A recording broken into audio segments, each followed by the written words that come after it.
जी हाँ, एक बेवकूफ इंसान और एक समझदार इंसान दोनों गलतियां करते हैं, लेकिन एक बेवकूफ इंसान और एक समझदार इंसान में बस फर्क इतना होता है कि बेवकूफ इंसान ये जानता है कि वो गलती कर रहा है, फिर भी वो गलतियों को अगेन एंड अगेन रिपीट करता रहता है। लेकिन एक समझदार इंसान जब उसे पता चलता है कि उसने गलती की है तो उसे अपनी गलती को सुधारता है। हेलो एवरीवन, अगर आप चाहते हैं कि नीट का एग्जाम या फिर जेईई का एग्जाम क्रैक करना चाहते हैं और आपने क्लास 11th में कुछ भी नहीं पढ़ा है और क्लास 12th में भी 2 महीने या 4 महीने आपके बर्बाद हो चुके हैं, आप पढ़ना चाहते हो नीट का एग्जाम या फिर जेईई का एग्जाम क्रैक करना चाहते हो, तो उसके लिए क्या स्ट्रेटजी होनी चाहिए? क्योंकि सिलेबस बहुत ही वास्ट है और आपको कुछ भी समझ में नहीं आ रहा है। तो जी हाँ, मैं इस वीडियो में बताने वाला हूं आपको ऐसे कुछ ट्रिक्स हैं जिसकी हेल्प से आप क्या कर सकते हो, जेईई या फिर नीट का एग्जाम क्रैक कर सकते हो। क्या क्या स्ट्रेटजी होने वाली है सब कुछ हम देखेंगे, आप वीडियो पर लास्ट तक बने रहिए। तो चलिए देख लेते हैं। सबसे पहले देखिए बच्चों, जरा समझिएगा, क्लास 11th आपने नहीं पढ़ा, वो टोटली आपके लिए वेस्टफुल था। इसके बहुत सारे रीजन हो सकते हैं, ठीक है, बट क्लास 12th जो है वो अभी रिमेनिंग है, आपके पास बचा हुआ है समय, तो आप क्लास 12th तो पढ़ सकते हो, ठीक है। तो जरा समझिए, क्लास 11th अगर आपका वेस्ट हुआ तो उसके बहुत सारे रीजन हो सकते हैं, ठीक है। एक तो आप स्कूल से जब कॉलेजेस में जाते हो ना, तो बहुत सारी चीज़ें चेंज हो जाती हैं, नए नए फ्रेंड्स मिलते हैं। कई बार फ्रेंड्स ऐसे होते हैं कि कॉलेज बंक करा देते हैं, पार्टी वार्टी मनाने चले जाते हैं, बर्थडे सेलिब्रेट करते हैं, ठीक है। बहुत सारे स्टूडेंट के माइंड में ये रहता है मेनली कि भाई 11th में तो बोर्ड एग्जाम है ही नहीं, तो पढ़ें किस चीज़ का, इतना ज़्यादा स्ट्रेस लेने की क्या ज़रूरत है। बहुत सारे स्टूडेंट्स ऐसे होते हैं जो नोट भी नहीं बनाते, बहुत सारे स्टूडेंट्स ऐसे होते हैं प्यार व्यार के चक्कर में पड़ जाते हैं, पढ़ाई खराब हो जाती है, ठीक है, बाद में अकल आती है उनको, ठीक है। तो बहुत सारे रीजन हो सकते हैं, बहुत सारे ऐसे भी बच्चे होते हैं, सबके सब जितने रीजन मैंने बताया सब उनके रीजन होते हैं, ठीक है। वो बंक भी मारते हैं, बर्थडे भी सेलिब्रेट करते हैं और फिर प्यार व्यार के चक्कर में पड़े रहते हैं, मिस कॉल करते रहते हैं, ठीक है।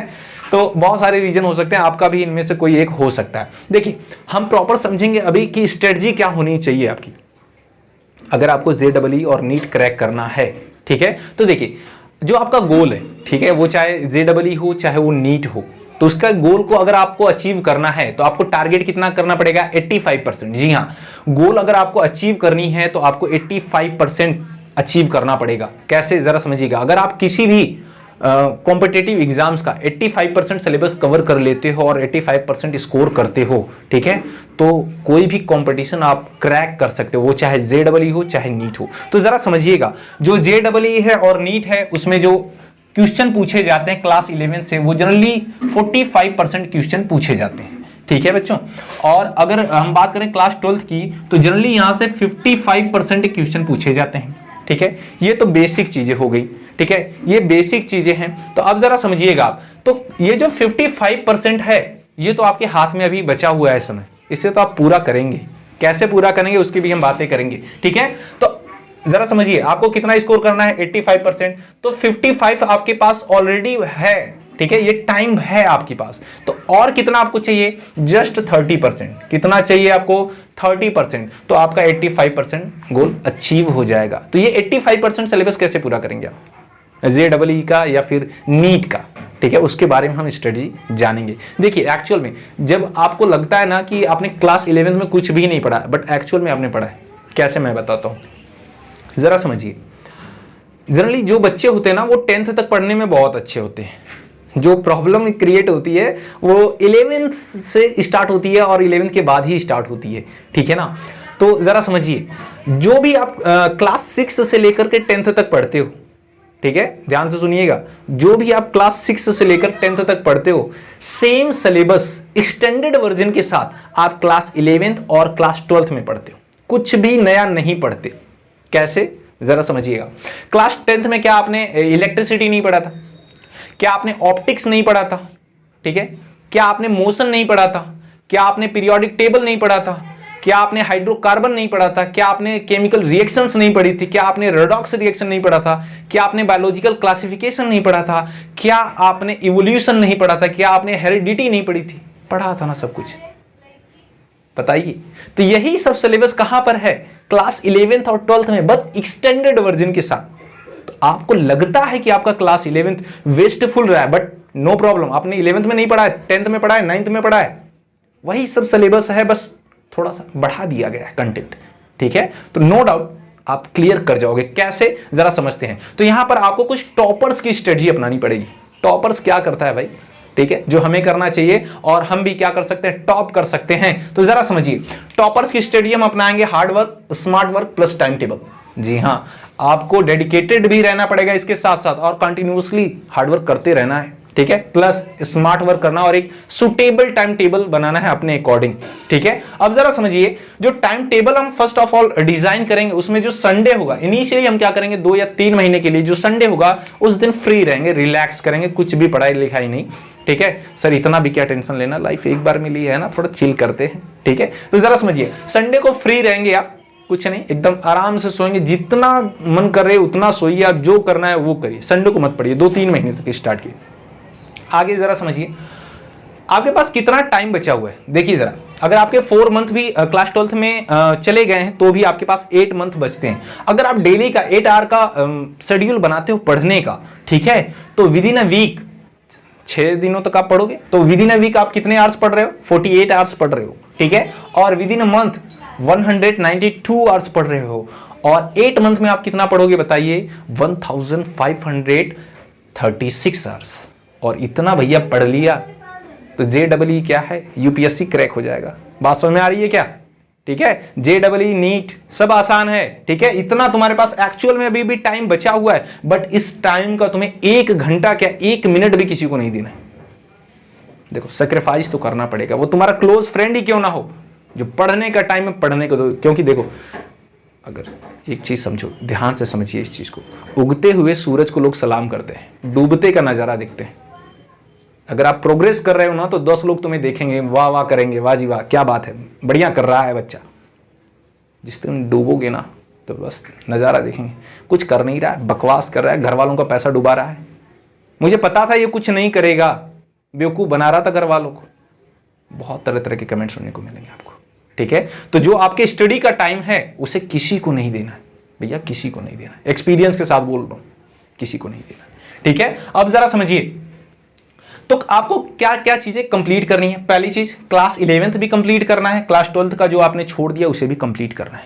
तो डेली का हमें कितने आवर्स का टाइम टेबल बनाना है, 8 आवर्स का टाइम टेबल बनाना है। तो इस 8 आवर्स को हम कैसे डिवाइड करेंगे, देखिए, आप डेली 5 आवर्स के लिए क्या पढ़ेंगे, क्लास 12th के सिलेबस पढ़ेंगे, और 3 आवर्स के लिए पढ़ेंगे क्लास 11th का सिलेबस, ठीक है। अब ये जो 5 आवर्स है, ठीक है, 5 घंटे जो है, इसमें क्या क्या चीजें पढ़ेंगे आप। फिजिक्स को देंगे 1.5 आवर्स, केमिस्ट्री को देंगे 1.5 आवर्स, मैथ या फिर बायोलॉजी को देंगे 2 आवर्स। अगर आप JEE की प्रिपरेशन करते हैं तो फिजिक्स और केमिस्ट्री तो कॉमन है, ठीक है, JEE में भी और नीट में भी, ठीक है। अगर डिफरेंस कुछ है तो JEE में मैथ आपको पढ़नी पड़ती है और नीट के लिए आपको बायोलॉजी पढ़नी पड़ती है। तो आप इसको कितना देंगे, 2 आवर्स, ठीक है, क्लास 12th के लिए। अगर हम बात करें क्लास 11th के लिए, तो इसमें क्या क्या चीजें आपको करनी पड़ेंगी। देखिए, पहली चीज, रीड ओनली 1 सब्जेक्ट, ठीक है। पहले आपको जब स्टार्ट करना है तो 3-3 घंटे, ठीक है, रोज एक ही सब्जेक्ट को पढ़ना है, ठीक है। और टारगेट क्या होना चाहिए कि विद इन अ वीक आपको 2 चैप्टर्स कंप्लीट कर लेने हैं उस सब्जेक्ट के, ठीक है। क्लास 11 का चाहे आप फिजिक्स उठा लो, चाहे केमिस्ट्री उठा लो, चाहे बायोलॉजी उठा लो, चाहे मैथ उठा लो, ठीक है। तो उसमें से क्या करना है आपको कि विद इन अ वीक आपको 2 चैप्टर्स को कंप्लीट करना, ये टारगेट आपका होना चाहिए, ठीक है। अगर आप 2 मंथ स्टडी करते हो 3 आवर्स की, ठीक है, संडे को छोड़ करके, तो 8 वीक में आप 144 आवर्स पढ़ते हो, ठीक है। कैलकुलेशन बड़ा भारी है, ठीक है। तो 144 आवर्स पढ़ते हो, तो अगर आप किसी भी पर्टिकुलर सब्जेक्ट को 144 आवर्स देते हो तो वो कंप्लीट हो जाएगा। इतने में नहीं कर पा रहे हो तो फिर तो बड़ा मुश्किल है, तब तुम्हें अपनी स्पीड बढ़ानी पड़ेगी, ठीक है। बात समझ में आ रही क्या। जब ये सिलेबस तुम्हारा कंप्लीट हो जाएगा, उसके बाद सपोज कर लो आपने पहले फिजिक्स उठाया, फिजिक्स कंप्लीट कर लिया, फिर उसके बाद आफ्टर 2 मंथ के बाद क्या करेंगे आप, केमिस्ट्री उठाएंगे, केमिस्ट्री को पढ़ेंगे 2 महीने तक, फिर क्या करेंगे बताइए, फिर उसके बाद आप पढ़ेंगे मैथ या फिर बायोलॉजी, ठीक है। अगर आप JEE की प्रिपरेशन कर रहे हैं तो मैथ पढ़ेंगे, या तो फिर अगर आप नीट की प्रिपरेशन कर रहे हैं तो क्या पढ़ेंगे, बायोलॉजी, ठीक है। बात समझ में आई क्या। अच्छा, फिर उसके बाद बच जाते हैं 6 महीने में आपने पूरा सिलेबस कंप्लीट कर लिया है। इसको रिवाइज कैसे करेंगे वो भी मैं आपको आगे बताने वाला हूं। देखिए बच्चों, यहां तो हमने समझ लिया कि टाइम टेबल क्या होने वाला है, बाकी सारी चीजें, लेकिन अब जरा समझिए कि जो सुपर स्ट्रेटजी होने वाली है वो कहां पे बच्चे मिस्टेक करते हैं, कहां पर बच्चे मिस्टेक करते हैं, जरा समझिए। हमें क्या करना है, read current syllabus of class 12th, जी हाँ, बिल्कुल सही सुना आपने। पहले आपको किसको प्रायोरिटी देनी है? क्लास 12th का जो करंट सिलेबस चल रहा है आपके स्कूल में, कॉलेज में, कोचिंग में, जहां पर भी, तो पहले उसे पढ़ना है। ठीक है? क्यों? बहुत सारे बच्चे होते हैं, क्या करते हैं, आप बहुत मोटिवेट होते हो, बोलते हो कि पीछे का कवर करना है, पीछे का कवर करना है, तो आप क्लास 11 के सिलेबस को कवर करने लगते हो, क्लास 12th का आपका छूटता जाता है। तो फिर से क्या, पीछे से आप कवर कर रहे हो, आगे फिर छूटता जा रहा है, तो फिर से आपको कवर करना पड़ेगा। तो जो करंट में पढ़ाया जा रहा है पहले उसको रीड करिए, उसको प्रिपेयर करिए। ठीक है? जिससे क्या हो कि आपका टाइम भी बचे, आपको ज्यादा अंडरस्टैंडिंग भी हो सके। ठीक है? नेक्स्ट आपको क्या करना है? Make short note trick of current chapter. ठीक है? जरा समझिए, आप चाहे क्लास 12th का सिलेबस पढ़ रहे हो, चाहे क्लास 11th का सिलेबस पढ़ रहे हो, जब भी जिस टाइम पर आप पढ़ रहे होंगे इनको, तो जिस वक्त जिस सिलेबस को आप पढ़ रहे हैं, जिस चैप्टर को पढ़ रहे हैं, उस चैप्टर के शॉर्ट नोट्स बनाइए, खुद शॉर्ट नोट्स बनाइए, ट्रिक बनाइए, ट्रिक को ढूंढिए। बहुत सारी ट्रिक मैंने ऑलरेडी डिस्क्रिप्शन में दी हुई है बायोलॉजी की, तो जाकर वहां पर विजिट कर सकते हैं आप। कमाल कमाल की ट्रिक है, 206 बोन की, ब्रेन की, बाकी सारी चीजें। ठीक है? और क्या करिए बच्चों, 2 या 3 पेज के, अगर मैथ की हम बात करें, केमिस्ट्री की बात करें, फिजिक्स की बात करें, ठीक है, तो आप क्या करिए, हर एक चैप्टर की 2 to 3 पेजेस की क्या करिए, शॉर्ट नोट बनाइए, उनके फॉर्मूले की, उनकी जो रिएक्शंस हैं, केमिकल रिएक्शन, उसकी ट्रिक बनाइए।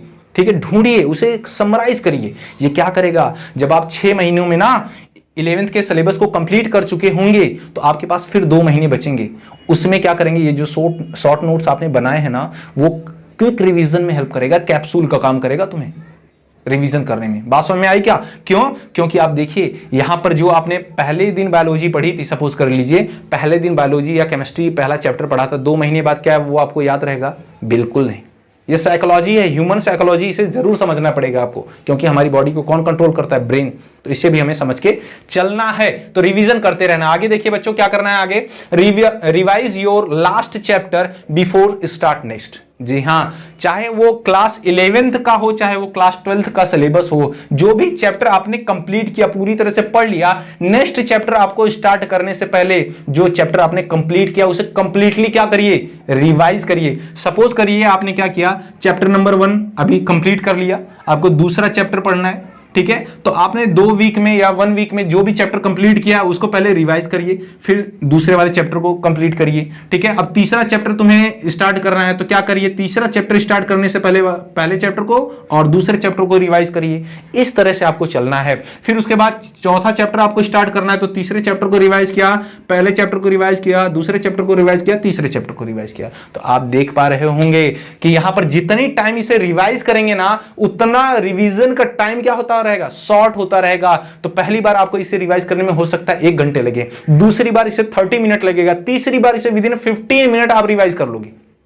जी हां, इतनी स्ट्रेटजी बन जाएगी आपकी। बात समझ में आ रही है क्या? रिवीजन में बहुत पावर होती है बच्चों, प्रैक्टिस। जो विराट कोहली है, पूरे वर्ल्ड का बेस्ट बैट्समैन क्यों है? क्योंकि वो प्रैक्टिस करता है। बात समझ में आ रही है क्या? जो झरना होता है ना, रेनफॉल, ठीक है, और जो वाटरफॉल होता है, ठीक है, जहां पर, ठीक है, तो जो वहां पे पत्थर रहता है ना, वहां पे कंटिन्यूअस गिरते रहते हैं, वाटर गिरते रहते हैं, ड्रॉपलेट्स वाटर की, और वहां का जो पत्थर होता है ना, वो पानी की चोट खा खा कर ना राउंडेड हो जाता है, गोल हो जाता है। तो लोग उस पत्थर को लाकर घर में सजाते हैं। ठीक है? जो पत्थर आड़ा टेढ़ा होता है उसको कोई लाता है घर में? बिल्कुल नहीं लाता। ठीक है? तो आपको क्या करना है, प्रैक्टिस करते रहना है। आप जितनी आप प्रैक्टिस करोगे उतना ज्यादा आप में निखार आएगा। इस चीज को याद रखिएगा। ठीक है? एंड नेक्स्ट क्या करना है, solve at least 50 MCQ of current chapter. जी हां, आप जो भी क्लास 11th या फिर 12th के चैप्टर पढ़ेंगे करंट में, ठीक है, उसके एटलीस्ट आपको 50 क्वेश्चन MCQs क्या करने हैं बच्चों, सॉल्व करने हैं करंट चैप्टर के। याद रखिएगा, करंट चैप्टर के। अगर आप करंट चैप्टर को तुरंत पढ़ते हो, उसका रिवीजन करते हो और 50 क्वेश्चन सॉल्व कर लेते हो, तो आपके जो डाउट है ना, क्रिस्टल क्लियर हो जाएंगे। बात समझ में आ रही है क्या? और इतना कुछ आपने कर लिया ना, तो यहां पर देखिए 8 मंथ में बच्चों, 8 मंथ में क्या हो गया, क्लास 11th का रिवीजन भी हो गया, और फिजिक्स, केमिस्ट्री, मैथ या फिर बायोलॉजी भी क्या हो गया, कंप्लीट हो गया। और यहां पर क्लास 12th भी आपका 8 मंथ में क्या हो जाएगा, कंप्लीट हो जाएगा। बात समझ में आई क्या? तो देखिए क्लास 11th और 12th भी आपने कंप्लीट कर लिया। आपने क्या किया, 50-50 क्वेश्चन हर एक चैप्टर के भी सॉल्व कर लिया, आपकी प्रैक्टिस भी हो गई। ठीक है? और आपके पास शॉर्ट नोट भी प्रिपेयर है, ट्रिक भी, फॉर्मूले भी आपके तैयार है। कौन रोकेगा भाई जो आपका सिलेक्शन रोक दे? कोई है क्या? बिल्कुल नहीं, कोई नहीं रोक पाएगा आपका सिलेक्शन। चीज़ें सारी होती हैं, बस आप में ये हौसला होना चाहिए कि मैं करूँगा। बात समझ में आई क्या? और चीज़ें सारी होती हैं, ठीक है। बट एक चीज़ का आप बहुत ध्यान रखेंगे कि जब भी आप इस चीज़ को फॉलो कर रहे होंगे तो प्रॉपर स्लीप लेंगे।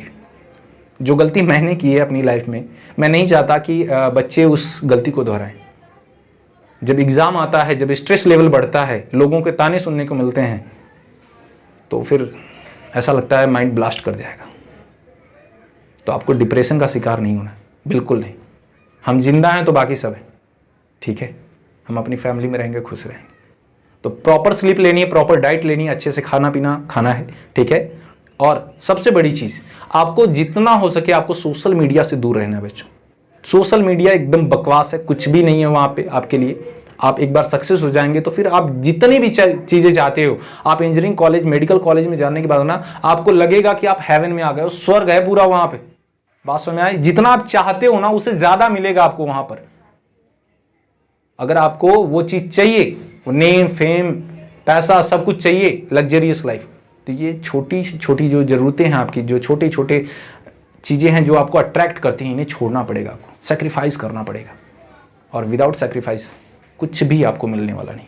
और जब आप सेक्रीफाइस करते हो ना तो इंटरनली आपको क्या होता है, एक पॉजिटिव एनर्जी क्रिएट होती है, बोलती है वो आपसे कि हाँ इसके लिए तो मैंने इसे भी छोड़ दिया, तो ये क्या चीज़ है, इसे भी छोड़ दूंगा। अरे नहीं देखेंगे 1 साल मूवी, 1 साल नहीं घूमने जाएंगे, 2 साल नहीं घूमने जाएंगे, क्या हो जाएगा बताइए? लाइफ अभी बहुत बाकी है आपके लिए। लाइफ में एक बार इंजीनियर या डॉक्टर बन गए ना, सब कुछ मिलेगा। बातों में आ रही है तो प्लीज़। और एक चीज़, हाँ, हमारा जन्मसिद्ध अधिकार है यूट्यूबर्स का, टीचर्स का, कि अगर आप पहली बार विजिट कर रहे हो तो भाई लाइक वाइक कर देना, सब्सक्राइब कर देना और ज़्यादा से ज़्यादा शेयर कर देना। तो मिलते हैं आपसे नेक्स्ट वीडियो में। और किसी पर्टिकुलर टॉपिक पर अगर आपको वीडियो चाहिए तो प्लीज़ आप कमेंट सेक्शन में जाइए, मेंशन करिए, मैं उस पर्टिकुलर टॉपिक पर वीडियो बनाकर आपको प्रोवाइड कर दूँगा। तो मिलते हैं आपसे नेक्स्ट वीडियो में, तब तक के लिए जय हिंद।